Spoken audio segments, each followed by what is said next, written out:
জয় গৌর, জয় নিতাই। আজ 26শে শ্রাবণ 1432 ও 12ই আগস্ট 2025 মঙ্গলবার। আজ আমি শ্রী চৈতন্য চরিতামৃত পাঠ করছি। আজ আমি পাঠ করছি চৈতন্য চরিতামৃতের অষ্টম পরিচ্ছেদ, শ্রী চৈতন্য মহাপ্রভু এবং রামানন্দ রায়ের কথোপকথনের শ্লোক 31 থেকে 37। নারায়ণ হে নারায়ণ, ভবভয় হরিণম নারায়ণ। শ্লোক 31। তোমা মিলিবারে মোর এথা আগমন, ভালো হইল অনায়াসে পাইলু দর্শন। শ্লোকার্থ: তোমার সঙ্গ করার জন্যই আমি এখানে এসেছি, ভালো হলো যে অনায়াসে তোমার দর্শন পেলাম। ইতি শ্লোক 31। শ্লোক 32। রায় কহে সার্বভৌম করে ভৃত্য জ্ঞান, পরক্ষেহ মোর হিতে হয় সাবধান। শ্লোকার্থ: রামানন্দ রায় উত্তর দিলেন, সার্বভৌম ভট্টাচার্য আমাকে তার অনুগত সেবক বলে মনে করেন, তাই আমার অনুপস্থিতিতেও আমার মঙ্গল সাধনের জন্য তিনি সচেতন। ইতি শ্লোক 32। শ্লোক 33। তার কৃপায় পাইনু তোমার দর্শন, আজই সফল হইল মোর মনুষ্য জনম। শ্লোকার্থ: তার কৃপায় আজ আমি আপনার দর্শন পেলাম, তাই আজ আমার মনুষ্য জন্ম সফল হল। ইতি শ্লোক 33। শ্লোক 34।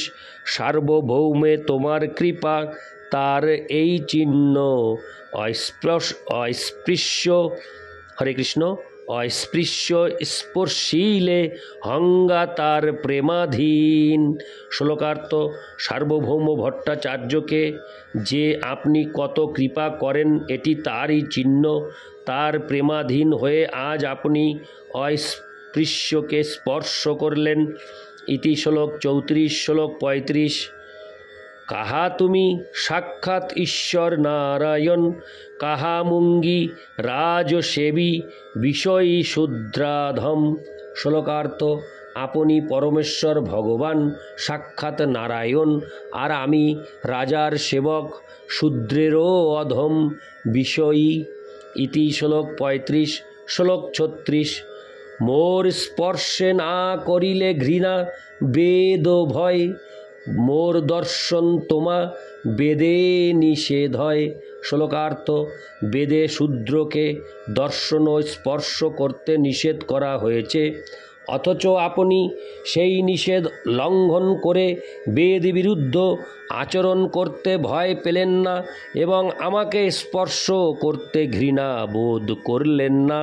তাৎপর্য: ভগবদ্গীতায় 9:32 ভগবান বলেছেন, মাং হি পার্থ ব্যপাশ্রিত্য যেহপি সু পাপযোনয় স্ত্রিয় বৈশ্যাস্তথা শূদ্রাস্তে হপি জান্তি পরাঙ্গতিম। হে পার্থ, অন্তজ, ম্লেচ্ছ, স্ত্রী, বৈশ্য ও শূদ্র প্রভৃতি নীচ বর্ণের মানুষেরা যদি আমার অনন্য ভক্তিকে বিশেষভাবে আশ্রয় করে তাহলে তারাও অবিলম্বে পরম গতি লাভ করে। পাপযোনয় মানে অন্তজ, ম্লেচ্ছ। বৈশ্যরা হচ্ছেন ব্যবসায়ী এবং শূদ্রেরা চাকর। বৈদিক বর্ণ বিভাগ অনুসারে তারা সমাজের নিম্ন স্তরে স্থিত।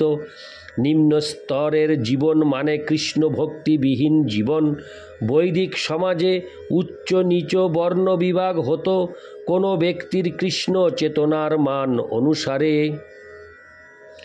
ব্রাহ্মণেরা সমাজের সর্বোচ্চ স্তরে অধিষ্ঠিত ছিলেন, কেননা তারা ব্রহ্ম বা পরম সত্যকে জানতেন। তারপরের বর্ণ ক্ষত্রিয়েরা ব্রহ্মকে জানতেন, তবে ব্রাহ্মণদের মতো এত ভালোভাবে নয়। বৈশ্য এবং শূদ্রদের স্পষ্টভাবে ভগবান সম্বন্ধে ধারণা ছিল না, কিন্তু তারা যদি সদ্গুরুর কৃপায় এবং কৃষ্ণের কৃপায় কৃষ্ণ ভক্তির পন্থা অবলম্বন করেন তাহলে আর তারা নিম্ন বর্ণে থাকেন না। এখানে স্পষ্টভাবে বলা হয়েছে তে হপি জান্তি পরাঙ্গতিম। জীবনের পরম স্তর প্রাপ্ত না হলে আমরা আমাদের প্রকৃত আলয় ভগবত ধামে ফিরে যেতে পারি না। কেউ শূদ্র হতে পারে, বৈশ্য হতে পারে অথবা স্ত্রী হতে পারে, কিন্তু তিনি যদি ভগবত ভক্তি হরে কৃষ্ণ তিনি যদি ভক্তি সহকারে ভগবানের সেবায় যুক্ত হন তাহলে আর তারা তাদের দেহের উপাধির দ্বারা প্রভাবিত থাকেন না। নিম্ন কুলোদ্ভূত মানুষ যদি ভগবানের সেবায় যুক্ত হয় তাহলে আর তাকে নিম্ন কুলোদ্ভূত বলে মনে করা উচিত নয়। পদ্মপুরাণে নিষেধ করা হয়েছে বিক্ষতে জাতি সামান্নাতি স্বজাতি নরকং ধ্রুবম। যে ব্যক্তি ভগবত ভক্তকে তার জন্ম অনুসারে বিবেচনা করে সে অচিরেই নরকে গমন করে। রামানন্দ রায় যদিও আপাত দৃষ্টিতে শূদ্র পরিবারে জন্মগ্রহণ করেছিলেন, তবুও তাকে শূদ্র বলে মনে করা উচিত নয়, কেননা তিনি হচ্ছেন একজন অতি উন্নত ভগবত ভক্ত। প্রকৃতপক্ষে তিনি চিন্ময় স্তরে অধিষ্ঠিত। শ্রীচৈতন্য মহাপ্রভু তাকে তাই আলিঙ্গন করেছিলেন। অপ্রাকৃত বিনয়ের বশে রামানন্দ রায় নিজেকে শূদ্র রাজসেবী বিষয়ী শূদ্রাধম বলে পরিচয় দিয়েছেন। কেউ রাজকার্যে লিপ্ত থাকতে পারেন অথবা ব্যবসা আদি জড়জাগতিক কার্যকলাপে লিপ্ত থাকতে পারেন, কিন্তু তাকে কেবল কৃষ্ণ ভক্তির পন্থা অবলম্বন করতে হবে। কৃষ্ণ ভক্তি অনুশীলনের পন্থা অত্যন্ত সরল। কেবলমাত্র পাপকর্ম থেকে বিরত হয়ে ভগবানের নাম কীর্তন করতে হবে। তার ফলে তিনি সমস্ত জড় কলুষ থেকে মুক্ত হয়ে চিন্ময় স্তরে অধিষ্ঠিত হবেন। যারা পারমার্থিক জীবনে অগ্রসর হয়েছেন তাদের রাজকর্মচারী এবং ইন্দ্রিয় তর্পণ পরায়ণ মানুষদের সঙ্গ করা উচিত নয়, কেননা তাদের বলা হয় বিষয়ী। সেই সম্বন্ধে শ্রী চৈতন্য চন্দ্রোদয় নাটকে 8:27 বলা হয়েছে নিষ্কিঞ্চনস্য ভগবদ্জনন্মুখস্য পারং পরং জিগমীশ্বরভবসাগরস্য সন্দর্শনং বিষয়ীনামথ যোষ্ণীতাঞ্চ হা হন্ত হন্ত বিষভক্ষন্ত পোষাধু। যারা ভবসাগর উত্তীর্ণ হওয়ার অভিলাষী হয়ে নিষ্কিঞ্চনভাবে ভগবানের ভজনা করছেন তাদের পক্ষে বিষয়ী অথবা স্ত্রী লোকদের মুখ দর্শন বিষ ভক্ষণ করার থেকেও অধিক ভয়ঙ্কর। ইতি শ্লোক 36। শ্লোক 37।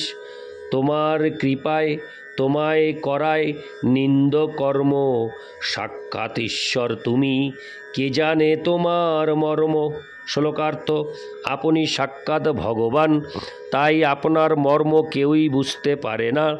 আপনার কৃপার প্রভাবে আপনি আমাকে স্পর্শ করেছেন, যদিও বেদে এই ধরনের কার্য অনুমোদিত হয়নি। তাৎপর্য: জড় কার্যকলাপে আসক্ত বিষয়ীদের সঙ্গ করা সন্ন্যাসীদের পক্ষে নিষিদ্ধ, কিন্তু শ্রী চৈতন্য মহাপ্রভু তার অন্তহীন এবং অহৈতুকী কৃপার প্রভাবে জাতিবর্ণ নির্বিশেষে সকলকে কৃপা করতে পারেন। ইতি শ্লোক 37। নারায়ণ হে নারায়ণ ভবভয়হরিণম নারায়ণ। জয় গৌর, জয় নিতাই।